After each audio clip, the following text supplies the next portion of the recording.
Welcome to another Quest Digest, where I cover this week's Quest news in under 5 minutes. If you like what you see, do check out my channel and hit that subscription button to be kept up to date with the latest and keep the channel going. Hey, heads up everybody, it's showtime! Oh, it's time!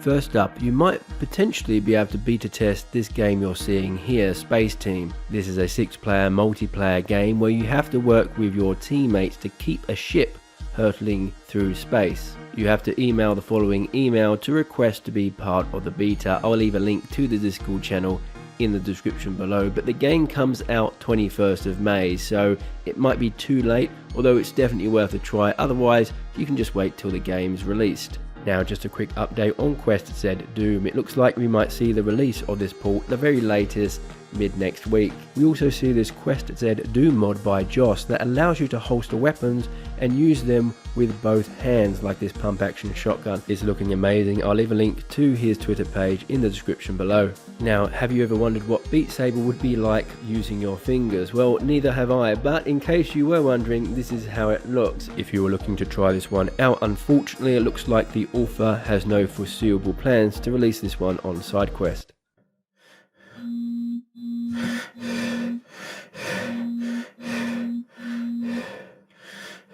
What you just experienced is just a taste of what it might be like to be buried alive, and this next game is promising to offer that to you in virtual reality. Now, you play the game lying down and you have to figure out a way of reaching your phone so you can contact someone on the outside. Now, you can sign up for updates and to receive a 20% off discount when the game is released. We saw the latest Oculus PC software beta update allowing people to use the Oculus Link with USB 2.0 cables. This means you can link your headset to the PC and play some Steam games using a USB 2 cable. So you can even use the charging cable you get with your Oculus Quest to connect and play PC games, as long as you have a VR capable PC and the correct port to plug the cable into, of course. For more information on how to do this, check out Virtual Reality Oasis, where Mike goes through how to connect via USB 2 and also compares the performance of USB 2 versus USB 3. But just a few main points. Apparently the charging cable works just as well as the $80 Oculus Link cable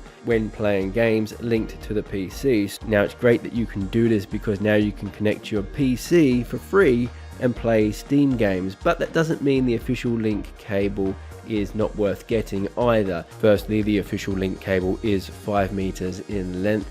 It's also fiber optic, which makes it quite light and flexible, so it's not going to get in the way as much when you're moving around playing games.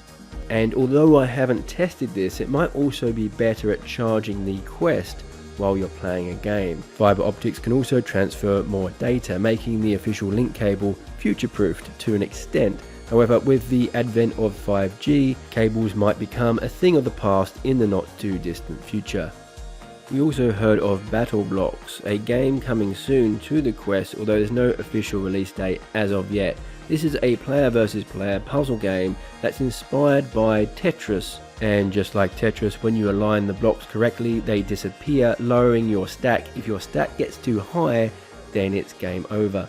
And speaking of Tetris, we see the release of Tetris Effect in the official store this week. It has almost 5 stars from 172 ratings. Now, I'm going to assume you know what Tetris is. It's a puzzler that features some really stunning visuals, over 30 stages and 10 different modes. If you love the original Tetris, then I can imagine you'll probably love this too. We also see the release of Mini Motor Racing X. Again, almost 5 stars out of 54 ratings. A racing game with over 50 tracks, full online multiplayer with up to 4 friends, and a co-op campaign. It also features this bumper ball game, which you can also play online. Now to SideQuest, we see SideQuest has hit 1 million downloads, which, as a big fan of SideQuest, I'm very happy to hear. And as per usual, we see a lot of games and experiences drop this week. The first are a series of WebXR fitness games. I've tried and tested all of these already, so if you're interested, you can check out the link to that video in the description below. One game that caught my interest was Lightsaber Master VR. Your job is pretty simple. It's to protect yourself using your dual lightsabers from wave after wave of incoming object. You can block, slice and shoot to do this. Next up we have Scion Bolt. Now this game kind of reminds me of Doom, so you play as a space marine. There's a single player campaign or a survival mode where you have to face off against wave after wave of enemy. This game has a backstory to it, it has a variety of weapons to choose from, and I would say it's probably one of the more polished games on SideQuest. Although you need a strong set of VR legs to play this, and there are some frame rate issues which even made me a little queasy, but I think the authors are working to fix this. Next up we have Ghost League, a multiplayer sports game where you have to grapple, jump, climb, run and teleport to collect all the energy orbs and activate all the checkpoints in the quickest time possible to win.